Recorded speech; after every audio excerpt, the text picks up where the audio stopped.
petang Tribuners, Anda sedang menyaksikan Mata Lokal Memilih 292 hari menuju Pemilu 2024. Kami akan menyajikan informasi terkini 9 bulan menjelang pemilu yang akan dilaporkan secara langsung oleh reporter kami di lapangan. Bersama saya Rizka Khairina, inilah Mata Lokal Memilih selengkapnya. Kita menuju ke informasi yang pertama, Tribuners. Angkatan Muda Siliwangi atau AMS resmi mendeklarasikan dukungan kepada calon Presiden Ganjar Pranowo pada pemilihan Presiden 2024 pada Rabu 10 Mei 2023 kemarin. Menurut Ketua Umum AMS, Neri Ispanji Firman, keputusan dukungan terhadap Ganjar Pranowo tersebut bukanlah tindakan dadakan, namun telah melalui proses pertimbangan yang cukup matang.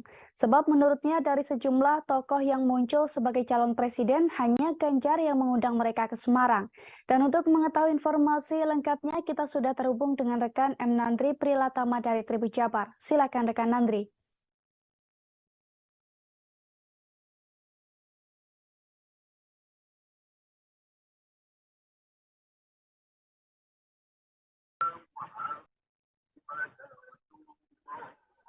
Ya, selamat petang rekan Rizka dan selamat petang juga Sobat Tribuners dimanapun berada. Betul sekali, kemarin tepatnya Angkatan Muda Siliwangi atau AMS resmi mendeklarasikan dukungannya kepada salah satu calon presiden yang dimana calon presiden itu telah diusung oleh Partai PDI Perjuangan, yakni Ganjar Pranowo. Keputusan itu betul sekali memang berdasarkan keterangan dari Ketua Umum AMS Nuri Ispanji tidaklah dadakan, melainkan sudah banyak pertimbangan-pertimbangan dan secara matang sehingga pada saat kemarin itu tibalah untuk mendeklarasikan Ganjar Pranowo sebagai calon presiden yang mereka dukung. Dan dukungan kepada Ganjar Pranowo ini sendiri berdasarkan keterangan dari Ketua Umum AMS itu sendiri merupakan bahwa Ganjar merupakan sosok figur atau tokoh yang memang mewakili Jawa Barat, di mana Ganjar sendiri termasuk tipikal atau tipe tokoh yang nyunda atau juga nyantri dari para calon-calon yang ada, dan kemudian sempat ada pertemuan juga antara AMS dengan Ganjar dan melakukan komunikasi sampai terjalin kedekatan antara AMS dengan Ganjar Pranowo itu sendiri. Dan melihat sosok karakter Ganjar Pranowo berdasarkan keterangan dari Nuri, itu sosok figur yang matang dan juga berpengalaman seperti apa yang telah dia lakukan atau dia wujudkan di Jawa Tengah itu sendiri. Dan rencananya juga Ganjar Pranowo akan hadir di Kota Bandung pada pekan ini, dan tentunya AMS pun menyambut baik atas kedatangan Ganjar Pranowo ke Kota Bandung ini sendiri.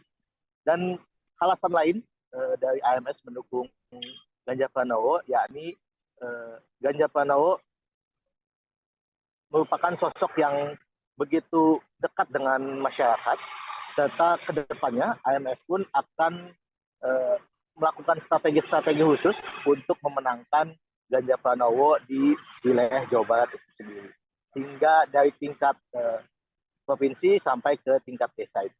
Seperti itu rekan Rizka. Baik, terima kasih atas informasi Anda rekan Nandri Prilatama dari Tribun Jabar, dan selamat bertugas kembali.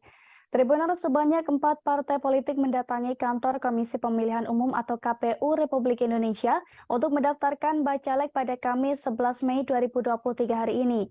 4 parpol tersebut ialah PDIP, Nasdem, Partai Umat, dan juga Partai Garuda. Untuk PDIP dan Nasdem sendiri daftar dengan diantar iring-iringan karnaval, bahkan tampak pula sejumlah publik figur seperti Coki Sitohang. Dan bagaimana suasana di sana akan disampaikan oleh rekan Mario Sumamo dari Tribun News. Silakan rekan Mario. Ya, selamat sore Arika dan juga Tribuners sekalian dimanapun berada. Benar, pada hari ini sudah ada 4 parpol yang mendaftarkan bakal calon legislatifnya ke KPU RI. 4 parpol ini adalah PDIP, Partai Nasdem, Partai Umat, dan juga Partai Garda Perubahan Indonesia atau dikenal dengan Partai Garuda.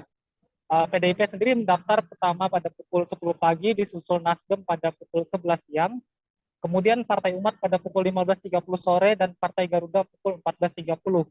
Situasi pendaftaran tadi cukup menarik sebab PDIP dan Nasdem mendaftar dengan diantar oleh iring-iringan karnaval yang tampak meriah. Bahkan beberapa figur publik seperti Coki Sitohang tampak hadir bersama Partai Nasdem.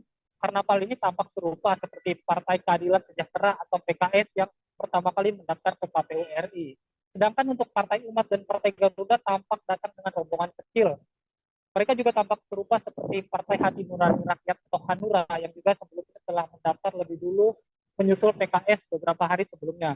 Untuk diketahui sejauh ini sudah ada 2 parpol yang mendaftarkan bacaleknya pada hari Senin lalu, yaitu PKS dan Hanura pada hari Selasa. Ditambah 4 partai hari ini, total ada 6 partai peserta pemilu 2024 yang telah mendaftarkan bacaleknya ke KPU RI. KPU sendiri telah resmi membuka pendaftaran calon legislatif anggota DPR dan DPD periode 2024 hingga 2029. Pendaftaran itu dimulai pada hari Senin 1 Mei kemarin hingga 14 Mei 2023 mendatang. Waktu pendaftaran dimulai pukul 8 pagi hingga 4 sore. Jam ini untuk tanggal 1 sampai 13 Mei nanti, sedangkan pada tanggal 14 Mei atau hari terakhir, waktu pendaftaran dibuka pada jam 8 pagi sampai jam 23:59. Demikian rekan Ariska, kembali ke studio. Baik, terima kasih atas informasi Anda rekan Mario Sumampo dari Tribun News. Kita beralih ke informasi selanjutnya, Tribuners. Partai Hanura Kabupaten Sika menjadi partai pertama yang mendaftarkan bakal calon anggota DPRD Kabupaten Sika ke KPU Sika pada Rabu 10 Mei 2023 kemarin. Tiba sekira pukul 10 WITA, Partai Hanura Kabupaten Sika mengajukan 35 bakal calon anggota DPRD dan langsung melakukan registrasi. Termasuk 3 anggota DPRD Kabupaten Sika dari Partai Hanura yang masih aktif menjabat. Pasalnya ketiganya itu juga masuk dalam bacalek DPRD Kabupaten Sika untuk pemilu 2024. Dan untuk mengetahui informasi selengkapnya, kita sudah terhubung dengan rekan Albert Aquinaldo dari Tribun Flores. Silakan rekan Albert. Baik, selamat malam rekan Ariska dan juga sahabat Tribuners di mana saja berada. Dari Kabupaten Sika, Flores, Nusa Tenggara Timur dapat kami laporkan bahwa Partai Hanura Kabupaten Sika menjadi partai peserta pemilu pertama yang mendaftarkan bakal calon anggota DPRD Kabupaten Sikanya ke KPU Sika pada Rabu 10 Mei 2023. Seperti pantauan Tribun Flores di kantor KPU Kabupaten Sika, seluruh jajaran pengurus DPC Partai Hanura Kabupaten Sika tiba di kantor KPU sekitar pukul 10 waktu Indonesia Tengah dan selanjutnya melakukan registrasi. Hadir pula 4 anggota DPRD Kabupaten Sika yang dari fraksi Hanura yang saat ini masih aktif menjabat sebagai anggota DPRD Kabupaten Sika, dan keempat anggota DPRD juga ini juga masuk dalam daftar bakal calon anggota DPRD Kabupaten Sika yang diajukan oleh DPC Partai Hanura ke KPU Sika kemarin.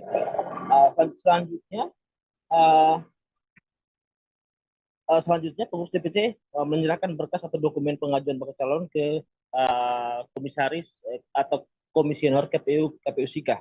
Selain itu Partai Hanura juga selain Partai Hanura rencananya kemarin juga bersamaan dengan Partai Hanura pada Partai PKS, dan hingga hari ini setidaknya sudah ada 5 partai yang mendaftarkan diri yang mendaftarkan bakal calon anggota DPRD ke KPU Sika, yaitu Partai Hanura sendiri, Partai PKS yang mengajukan bakal calon anggota DPRD Kabupaten Sika di hari yang sama dengan Partai Hanura, dan hari ini sudah ada Partai PDI, Partai Demokrasi Perjuangan Indonesia, Partai Nasdem, dan juga PSI. Demikian rekan Arisya yang dapat kami laporkan dari Kabupaten Sika. Baik rekan Albert Aquinaldo dari Tribun Flores, terima kasih atas informasi Anda. Dan Tribuners, ada pula wawancara dengan Ketua DPC Partai Hanura Kabupaten Sika, Febianus Boli. Berikut liputannya untuk Anda. Dengan kami mengajukan 35 caleg sesuai dengan kuota kursi yang diperebutkan di Kabupaten Sika, yaitu 35 kursi. Dapil 1 itu kita ajukan 11 orang, dengan kuota perempuan 4 orang, 47 kita hitungnya pembulatan ke atas. Dapil 2 juga 7 kursi, kita lakukan pembulatan ke atas, 3 perempuan. Kemudian dapil 3 perempuan dan 9 kursi yang diperebutkan. Dapil 4 8 kursi, 3 perempuan mengisi kuota perempuan dan lengkap. Dan juga semua bakal calon begitu kompak berpartisipasi dan menyelesaikan sebuah persyaratan.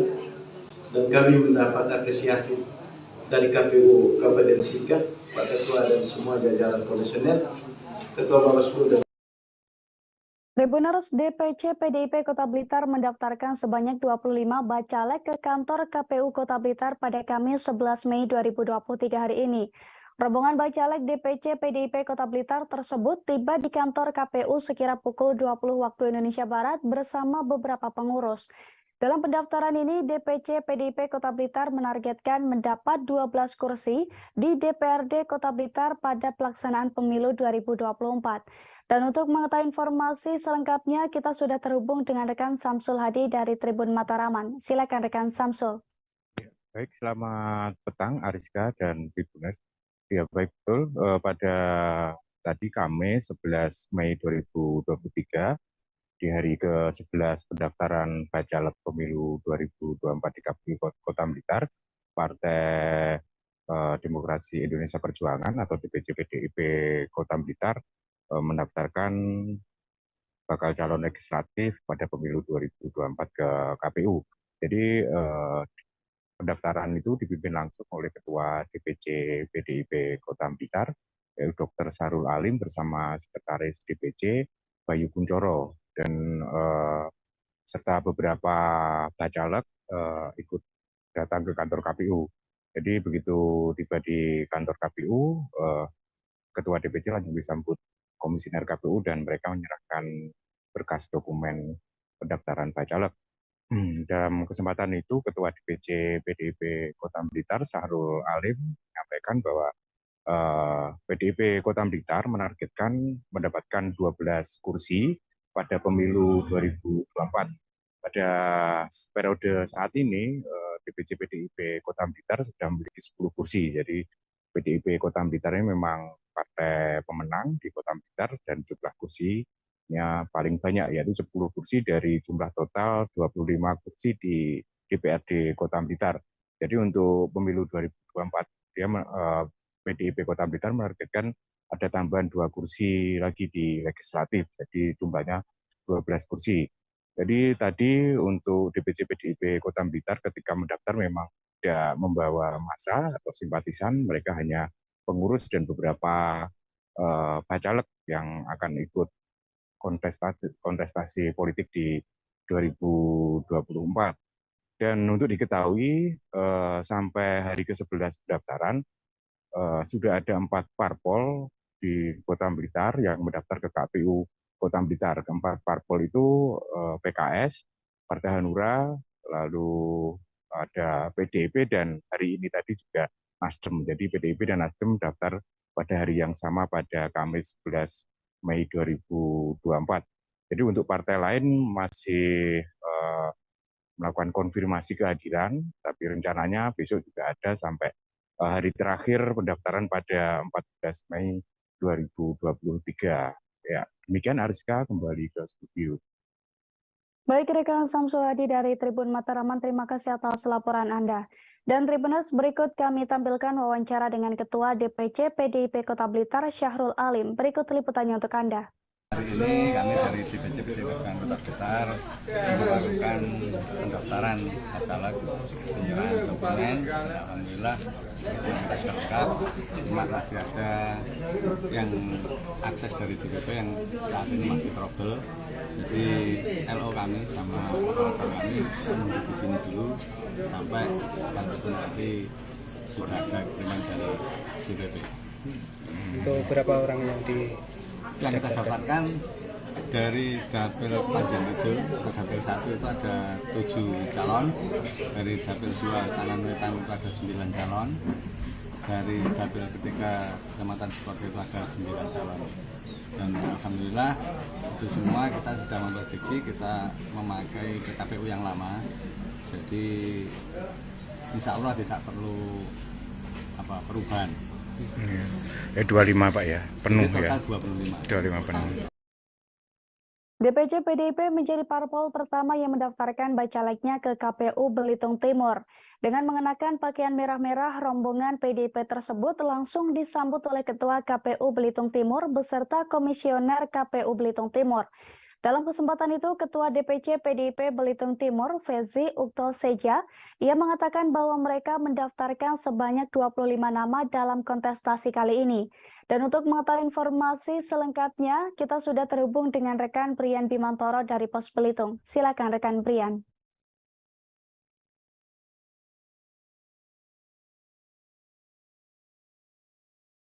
Terima kasih Ariska di studio dan selamat malam Tribuners dimanapun Anda berada, selamat malam.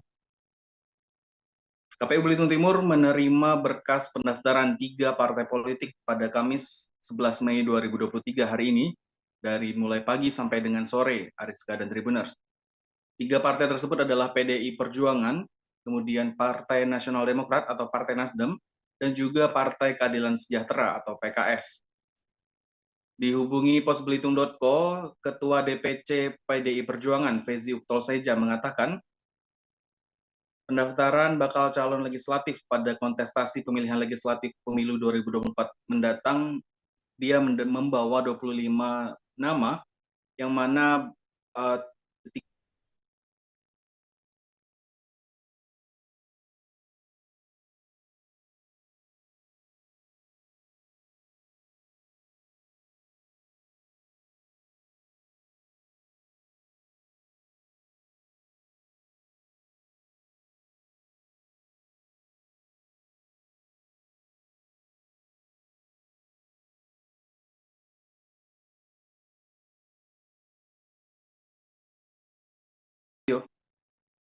Ya, silakan lanjutkan informasi Anda, rekan Brian Bimantoro.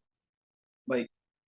Fezi Ukto saja mengatakan mereka membawa PDI Perjuangan kali ini membawa 25 nama dalam bakal calon legislatif untuk kontestasi pemilihan legislatif pada 2024 mendatang, dan juga mereka telah melengkapi seluruh persyaratan termasuk keterwakilan 30%, yakni keterwakilan perempuan. Kemudian Fezi juga mengatakan PDI Perjuangan akan tetap menargetkan menduduki kursi pimpinan dan juga menambah perolehan kursi yang mana pada saat ini adalah 4 kursi, dan pada pemilihan 2024 mendatang mereka menargetkan akan mendapatkan 8 kursi termasuk kursi pimpinan. Begitu Ariska dan Tribuners. Kemudian juga sementara itu Sekretaris DPD Partai Nasdem Belitung Timur, Subandri, mengatakan mereka menargetkan mendapatkan kursi sebanyak 5 kursi pada kontestasi kali ini, yang mana saat ini mereka menduduki sebanyak 3 kursi di DPRD Belitung Timur. Dia juga mengatakan bahwa membawa 9 orang perempuan dalam kontestasi kali ini karena mereka menganggap bahwa keterwakilan perempuan bukan hanya untuk melengkapi, tetapi juga mempunyai potensi untuk menang dalam kontestasi politik ini.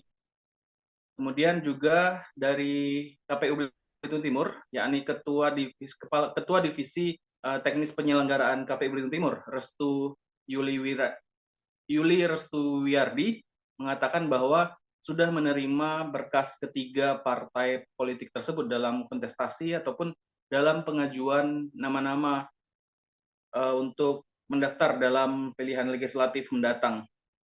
Restu mengatakan bahwa nantinya KPU akan memverifikasi berkas fisik maupun berkas digital yang masuk ke dalam sistem informasi pencalonan yang sudah ada dan sudah terintegrasi dengan KPU Pusat. Berkas fisiknya beberapa diantaranya adalah berkas pengajuan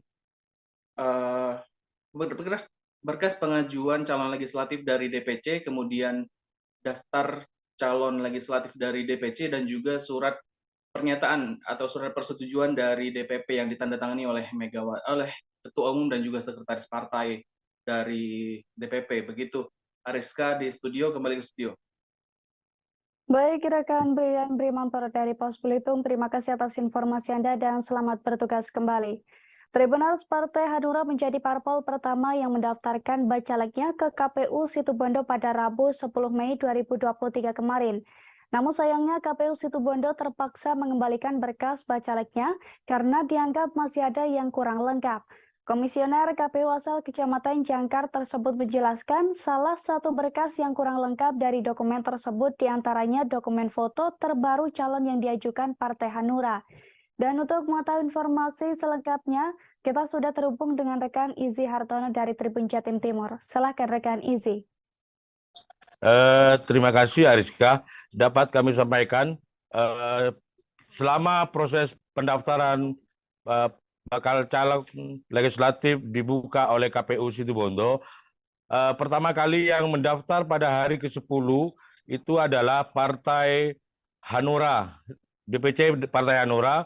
Namun setelah sesampainya di KPU, berkas yang diserahkan ditolak karena ada beberapa berkas yang kurang lengkap. Namun pihak DPC Hanura dengan cepat memperbaiki dan melengkapi berkas-berkas yang dianggap kurang oleh pihak KPU Situbondo.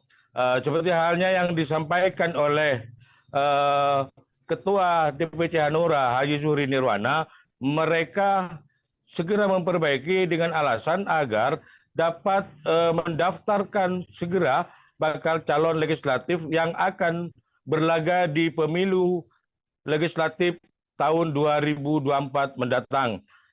Hal yang serupa yang disampaikan oleh anggota Bawaslu meminta kepada seluruh partai agar tidak mendaftarkan bakal calonnya pada detik-detik akhir pendaftaran, karena ini akan sehingga ketika ada hal-hal yang tidak diinginkan dapat segera diperbaiki oleh pihak partai. Demikian Ariska. Baik, rekan Izzy Hartono dari Tribun Jatim Timur, terima kasih dan selamat bertugas kembali. Dan Tribuners, ada pula wawancara dengan Divita, Komisioner Bawaslu, serta Ketua Hanura Zuhri Nirwana. Berikut liputannya untuk Anda. Sebetulnya partai bahwa tolong nanti kalau bisa itu dikondisikan tidak pada saat injury time gitu.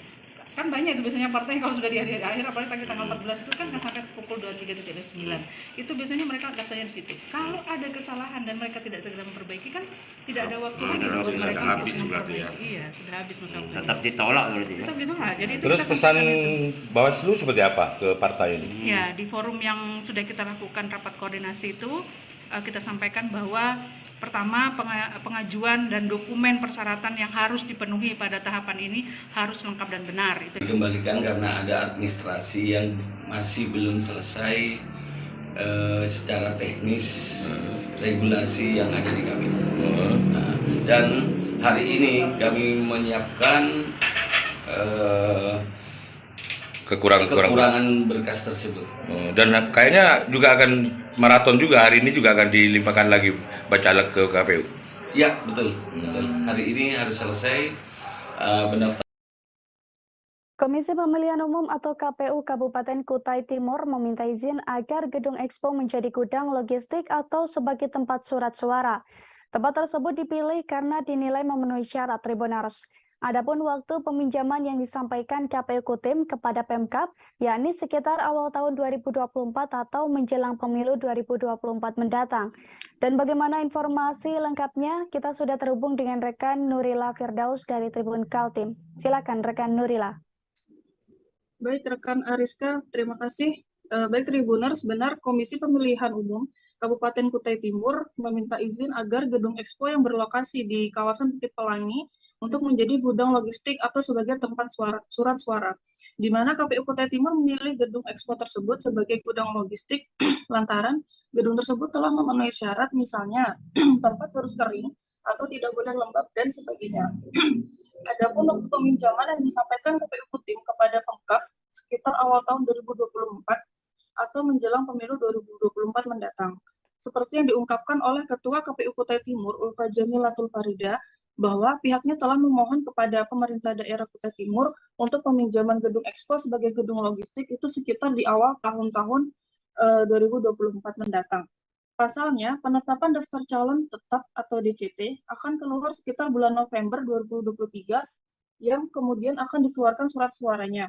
Selain itu juga, perlunya gedung yang memenuhi syarat sebagai gudang logistik salah satunya untuk menghindari surat suara yang rusak. Sebab, jika surat suara yang rusak, maka akan berpotensi menjadi surat suara yang tidak sah saat digunakan pada saat pemilihan umum. Lebih lanjut, yang diungkapkan oleh Ketua KPU Kutim, Ulfa, bahwa gedung Expo digunakan sebagai gudang logistik sampai proses pemilihan calon terpilih selesai.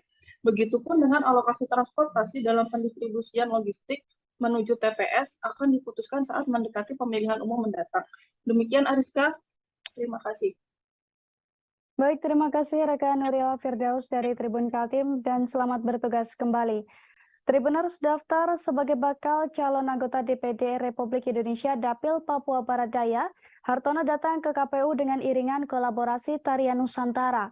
Rombongan Hartono tersebut tiba di KPU Papua Barat Daya pada Kamis 11 Mei 2023 sekira pukul 9 WIB waktu Indonesia Timur, Tribuners.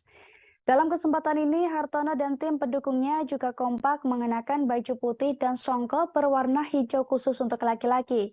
Sementara pendukung perempuan mengenakan baju putih dan mengenakan payung berwarna hijau.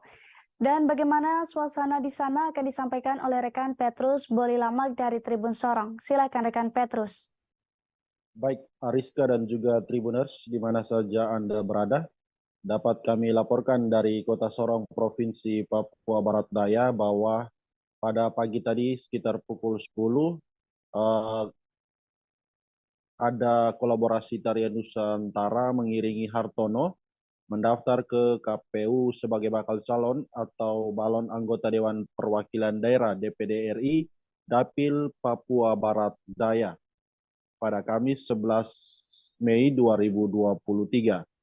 Dan berdasarkan pengamatan kami di lokasi tempat pendaftaran bahwa Hartono dan tim pendukungnya tiba di Sekretariat KPU Papua Barat Daya sekira pukul 9 waktu Indonesia Timur. Kedatangan Hartono dihantar dengan sejumlah tarian yaitu dari tarian dari Pulau Jawa dan juga dari tanah Papua dikolaborasikan untuk menghantar bakal calon DPD RI Hartono ke tempat pendaftaran, Tribuners. Dan juga Hartono ini juga bersama timnya kompak mengenakan baju berwarna putih dengan songkok berwarna hijau, sehingga Hartono mendapat julukan balon DPD RI, yaitu songkok hijau. Kami juga mengkonfirmasi kepada Hartono bahwa jika dipercayakan menjadi anggota DPD RI Dapil Papua Barat Daya, beliau akan mendorong seluruh aspirasi dari daerah kepada pemerintah pusat. Salah satunya yaitu mendongkrak kewenangan DPD sehingga bisa sama-sama mempunyai kewenangan seperti anggota Dewan Perwakilan Rakyat. Karena menurut Hartono bahwa DPD dan DPR memang sama-sama dipilih oleh rakyat itu sendiri. Dia juga merupakan salah seorang pegiat UMKM, sehingga jika amanah ini diserahkan oleh masyarakat kepada beliau, dia berjanji akan mengembangkan Provinsi Papua Barat Daya dengan memperbanyak UMKM di provinsi termuda ini, Tribuners. Dan berdasarkan hasil informasi yang kami dapat dari KPU Papua Barat Daya, bahwa sampai hari ke-11 proses pendaftaran di KPU sudah ada sekitar 9 bakal calon anggota Dewan Perwakilan Daerah DPD RI yang telah mendaftar.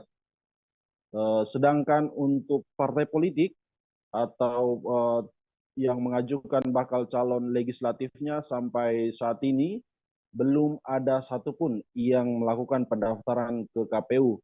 Ada beberapa kendala yang diungkapkan oleh KPU, salah satunya yaitu sinkronisasi data di Silon dan Sipol.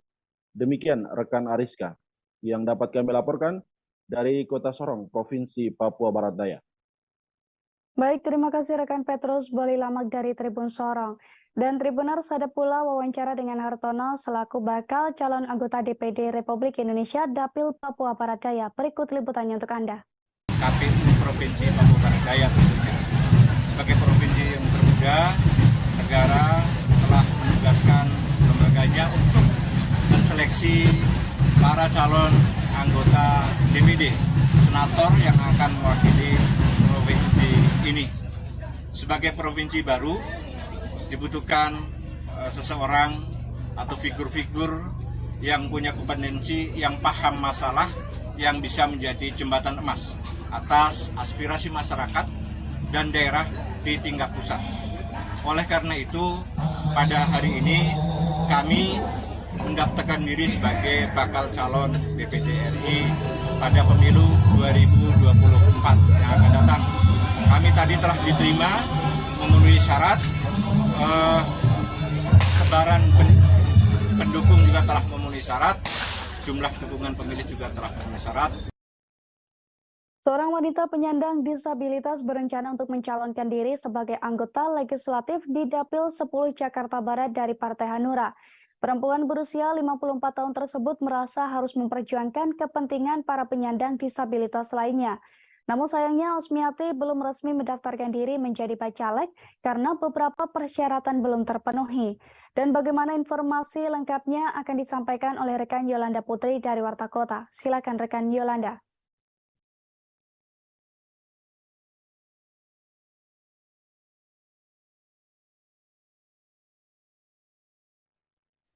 Ya baik Ariska, dan selamat sore Tribuners. Memang KPU DKI Jakarta membuka pendaftaran bakal calon legislatif dimulai dari tanggal 1 Mei hingga 14 Mei. Dan baru saja kemarin dari Partai Hati Nurani Rakyat atau Partai Hanura menawarkan 80 bacalek ke KPU DKI Jakarta, namun masih ada beberapa sejumlah persyaratan yang belum terpenuhi.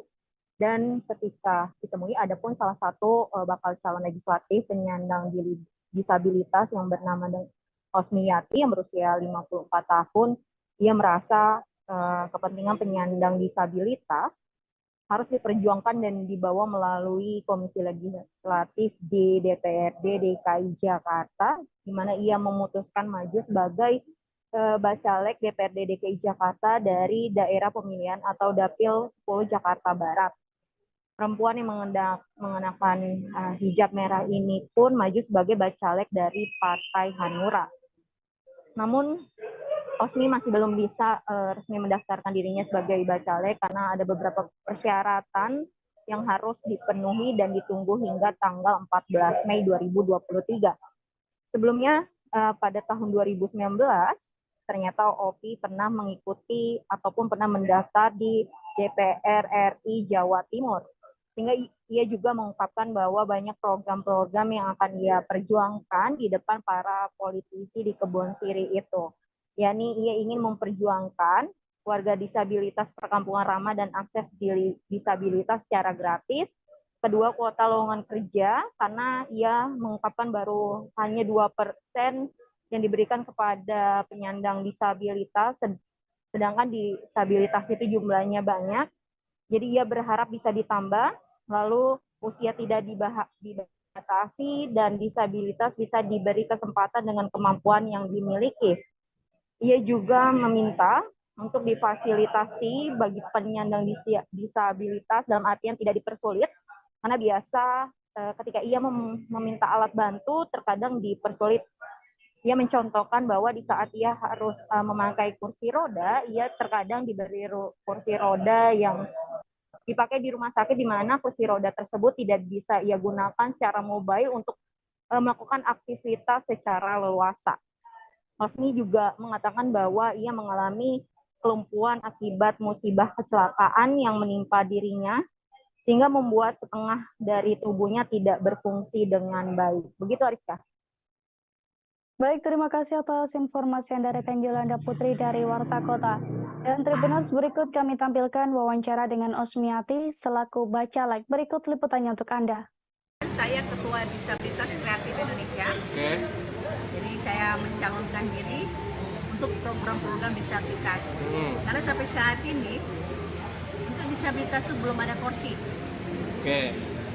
Semoga dengan calon saya ini saya bisa ada di Bunsiri DPR untuk rakyat Indonesia dari hati nurani Hanura.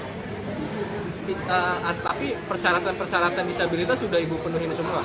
Insya Allah sudah penuhi, cuman ada kendalanya biasanya kesehatan jasmani dan rohani. Yang itu yang selalu saya pertanyakan. Untuk disabilitas, alhamdulillah dari Bapak Bawaslu tadi kita diprioritaskan kesehatan jasmani dan rohaninya. Kalau untuk dari teman-teman disabilitas Bu, ada berapa Bu yang seperti Ibu untuk mendaftar sebagai caleg? Ada ingin maju buat jadi? Ada, tapi dari partai lain ya. Saya kalau dari Hanura sendiri Ibu aja gitu? Hanura dari saya sendiri. PDIP mendaftarkan Bacalek DPRD ke KPU Provinsi Kaltara pada Kamis 11 Mei 2023 hari ini. Dengan dipimpin langsung oleh Ketua DPD PDIP, rombongan tiba pada pukul 10 WITA Tribuners. Uniknya, rombongan Bacalek PDIP ini juga diiringi pula dengan grup kesenian reog. Sementara itu terkait hal ini, KPU menyatakan berkas Bacalek PDIP lengkap setelah pengecekan selama 2 jam lebih. Dan bagaimana keseruan di sana akan disampaikan oleh rekan Edi Nugroho dari Tribun Kaltara. Silakan rekan Edi.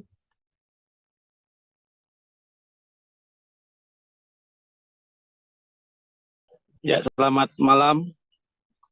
Izin melaporkan tadi siang sekitar pukul 10 waktu Indonesia bagian tengah, serentak bersama pengurus PDIP dari berbagai DPD dan DPC seluruh Indonesia.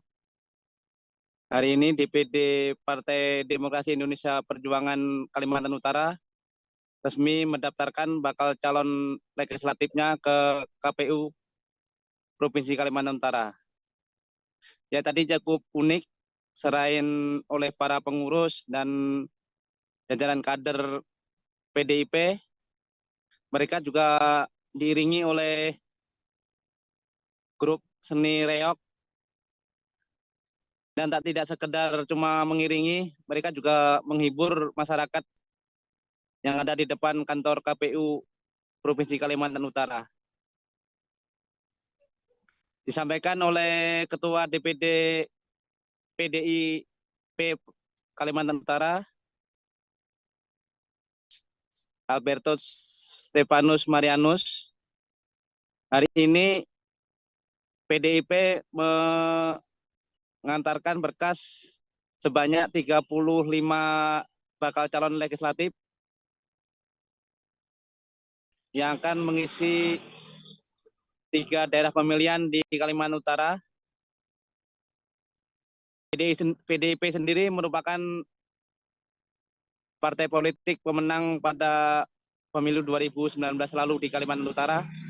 Dan pada pemilu 2024 nanti PDIP kembali menargetkan bisa meraih suara penuh dan kembali mendudukan kadernya sebagai pimpinan DPRD Kalimantan Utara.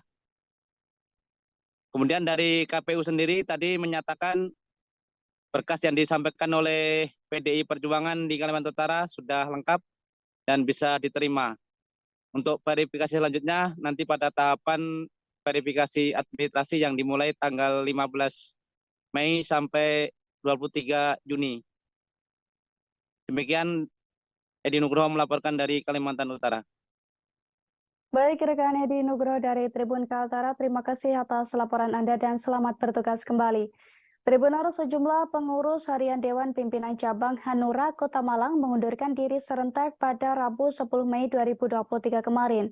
Keputusan tersebut disampaikan oleh Ketua DPC Hanura Kota Malang, Ahmad Ilman Gama, dalam konferensi pers setelah mendaftarkan sebanyak 45 bacalek. Menurut Ahmad, keputusan tersebut diambil karena adanya dinamika internal partai Tribuners. Dan bagaimana informasi lengkapnya akan disampaikan oleh rekan Purwanto dari Surya Malang. Silakan rekan Purwanto.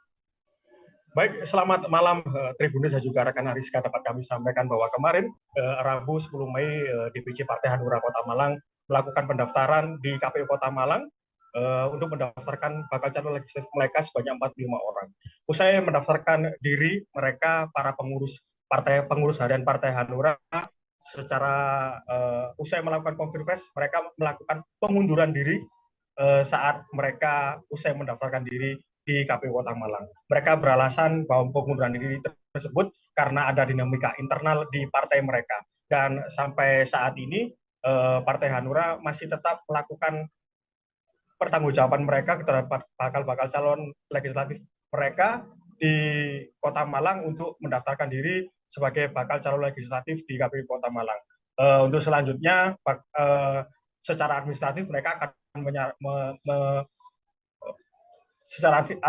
mereka akan menyerahkan semuanya kepada DPD Hanura di Jawa Timur. Seperti itu, Ariska. Baik, terima kasih rekan Purwanto dari Surya Malang. Dan Tribuners, ada pula wawancara dengan Ketua DPC Hanura. Berikut liputannya untuk Anda. Menyelesaikan dan mengajukan pengajuan bakal calon legislatif untuk 2024. 100% dan diterima oleh KPUD. Kami menyerahkan 45 bakal calon anggota legislatif di sini. Demikian untuk acara dengan penyelesaian ini bisa kami selesaikan baik dan diterima 100%. Selain itu kami menyatakan bahwa kami pengurus harian DPC Hanura Kota Malang, saya Ahmad Ilman Gama sebagai Ketua DPC, Bapak Hasan Priyowidodo sebagai Sekretaris DPC, Bapak Mia Meiti sebagai Bendahara DPC, Bapak Chandra sebagai Wakil Ketua Bidang UKK, dan Mbak Diana sebagai Administrasi. Mulai hari ini menyatakan bahwa kami mengundurkan diri dari partai kepengurusan dan keanggotaan Partai Hanura. Demikian, terima kasih. Wassalamualaikum warahmatullahi wabarakatuh. PKS menjadi partai politik pertama yang mendaftarkan bacaleknya ke KPU Riau. Rombongan PKS tersebut tiba di KPU pada Rabu 10 Mei 2023 kemarin bersama dengan ratusan kader dan simpatisan. Uniknya, kedatangan mereka juga diiringi dengan bunyi kompang dan atribut kader yang lucu, Tribuners. Bahkan ada pula yang mengenakan kostum Iron Man. Dan seperti apa kemeriahannya akan disampaikan oleh rekan Nasuha Nasution dari Tribun Pekanbaru. Silakan rekan Nasuha. Baik, Tribuners, bersama saya wartawan Tribun Pekanbaru. Dapat kami laporkan dari Pekanbaru, rekan Ariska, bahwasanya Partai Keadilan Sejahtera merupakan partai yang pertama mendaftarkan diri ataupun mendaftarkan bakal calon legislatif untuk DPRD Provinsi ke KPU Riau. Ini dilakukan pada Rabu kemarin, di mana pendaftar partai pertama ini sangat unik. Mereka datang dengan diiringi oleh kompang, kemudian ada juga yang menggunakan atribut tokoh Iron Man dan bahkan atribut lainnya. Rombongan tersebut dipimpin langsung oleh Ketua Dewan Pimpinan Wilayah PKS Ahmad Tarmizi didampingi sejumlah pengurus. Sesampai di sana mereka langsung menyerahkan berkas pendaftaran ataupun berkas 65 bakal calon legislatif untuk DPRD Provinsi yang terdiri dari 8 daerah pemilihan di Provinsi Riau. Target Partai Keadilan Sejahtera sendiri untuk tahun ini, maksud kami untuk pemilu 2024 di Provinsi Riau bisa meraih 16 kursi yang menurut mereka itu bisa dijangkau dan mereka menjadi pemenang di pemilu 2024 di Provinsi Riau. Karena menurut mereka efek Anies juga sangat besar pengaruhnya di Provinsi Riau. Sesampai di KPU mereka diterima langsung 5 komisioner KPU Riau dan hanya beberapa lama prosesnya akhirnya penyerahan berkas bakal caleg tersebut tuntas. Dan mereka juga menghimbau kepada seluruh bakal caleg yang sudah didaftarkan itu untuk ikut mensosialisasikan Anies Baswedan sebagai bakal calon presiden yang sudah resmi diusung Partai Keadilan Sejahtera. Demikian rekan Ariska dari Pekanbaru. Baik, terima kasih rekan Asra Nasution dari Tribun Pekanbaru. Dan Tribuners, berikut kami tampilkan wawancara dengan Ketua DPW PKS Riau Ahmad Tirmizi. Assalamualaikum warahmatullahi wabarakatuh. Alhamdulillahirabbil alamin. Hari ini Partai Keadilan Sejahtera di 10 Mei 2023 kita alhamdulillah telah bisa mendaftarkan 65 bakal calon anggota DPRD Provinsi dari Partai Keadilan Sejahtera untuk nanti ikut di Pileg di 2024. Alhamdulillah kami Komisi Independen Pemilihan atau KIP Lok Sumawe mengadakan pertemuan dengan pihak Pemko Lok Sumawe di media center KIP Lok Sumawe pada Rabu 10 Mei 2023 kemarin. Dalam pertemuan tersebut, mereka membahas tentang kesediaan dana untuk pelaksanaan Pilkada serentak tahun 2024 mendatang, di mana dijadwalkan pemungutan suara untuk pemilihan gubernur dan wali kota pada Pilkada serentak kali ini akan berlangsung pada 27 November 2023 mendatang. Dan untuk mengetahui informasi selengkapnya, kita sudah terhubung dengan rekan Saiful Bahri dari Serambi News. Silakan rekan Saiful. Terima kasih Rizka.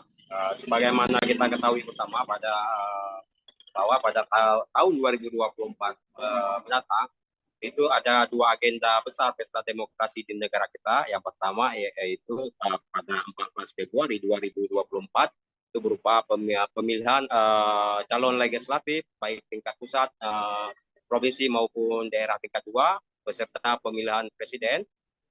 Selanjutnya pada 27 November itu akan berlangsung pemilihan kepala daerah tingkat provinsi maupun pemerintah tingkat 2.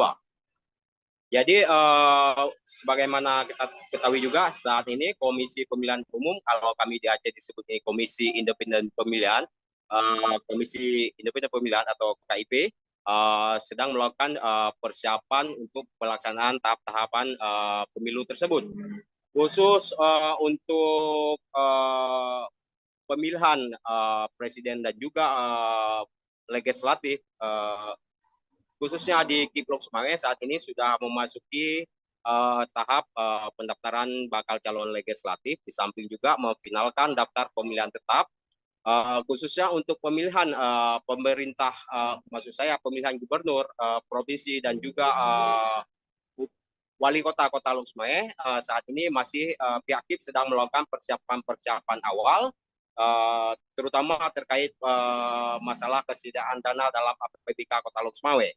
Sesuai keterangan dari pihak komisioner KIP Lok Sumawe, yakni Bapak Mulyadi, bahwa sebenarnya pihak mereka telah mengajukan plot anggaran dalam APBK Kota Lok Sumawe untuk pelaksanaan Pilkada 2024, yakni untuk pemilihan gubernur dan wali kota Lok Sumawe itu pada awal Februari itu diajukan ke Badan Perencanaan Daerah Kota Lok Sumawe dengan rencana anggaran sebesar 40 miliar rupiah.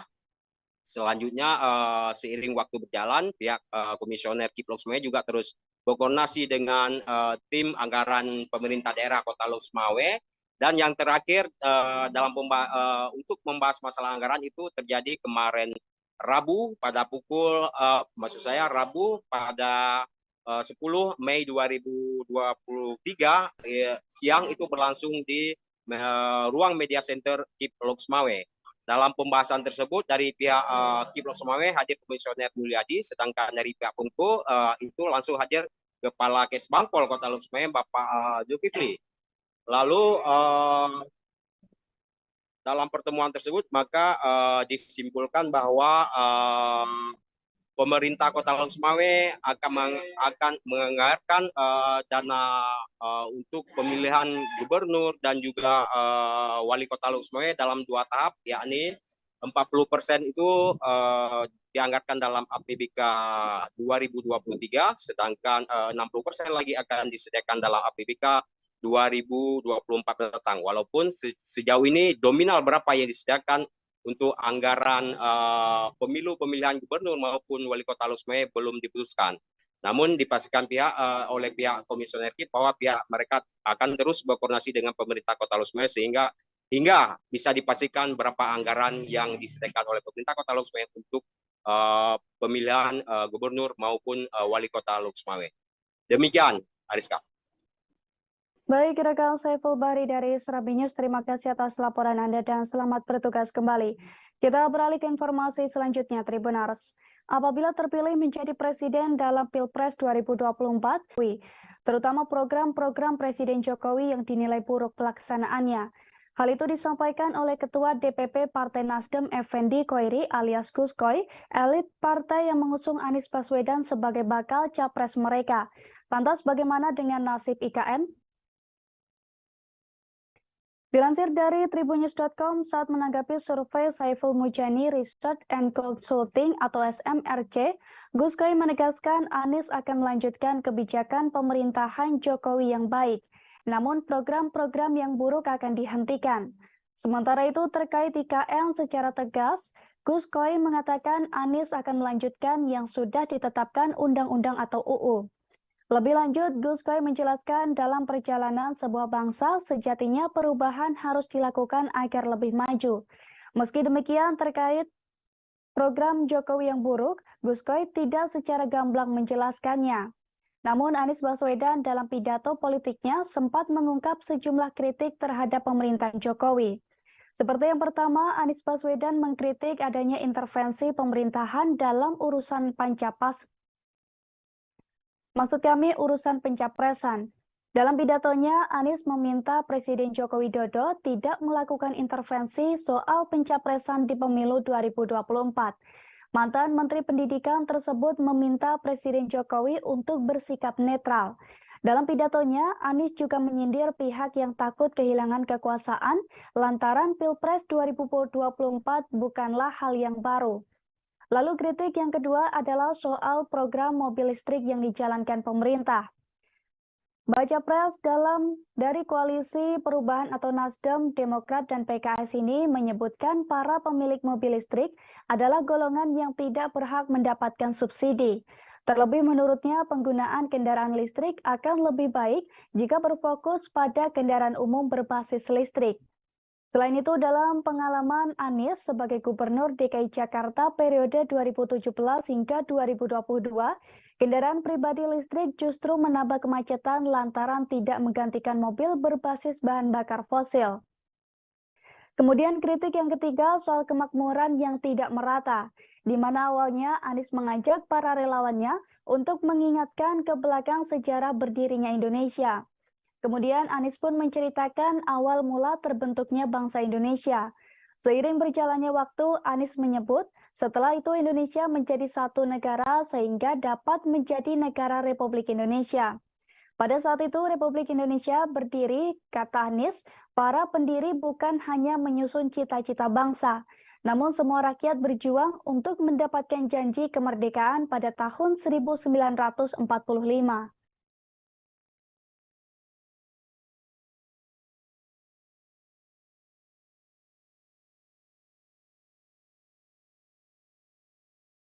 Tribuners, informasi tadi sekaligus menutup perjumpaan kita hari ini. Saya Rizka Khairina beserta kru yang bertugas pamit undur diri. Terima kasih atas kebersamaan Anda dan sampai jumpa.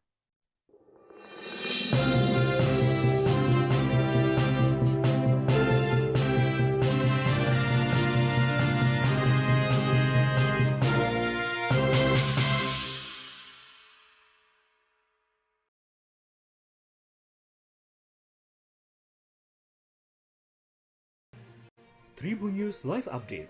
Tanggal 21. Selamat siang Tribuners, selamat sore Tribuners, selamat petang Tribuners, Anda sedang menyaksikan Live Update. Informasi teraktual dan terupdate dari siang hingga petang kami sajikan untuk Anda. Menewaskan 2 orang penumpang, yang mana kedua penumpang Kami perdalam dengan laporan langsung dari lokasi kejadian dan narasumber terpercaya. Benar-benar menghukum mereka-mereka yang terlibat. Menghentikan terduga pelaku yang ingin laporan terkait peristiwa pompong hilang kontak menabrak sejumlah pemotor yang melintas tepat. Saksikan live update siang, sore, dan petang hanya di channel YouTube Tribunnews.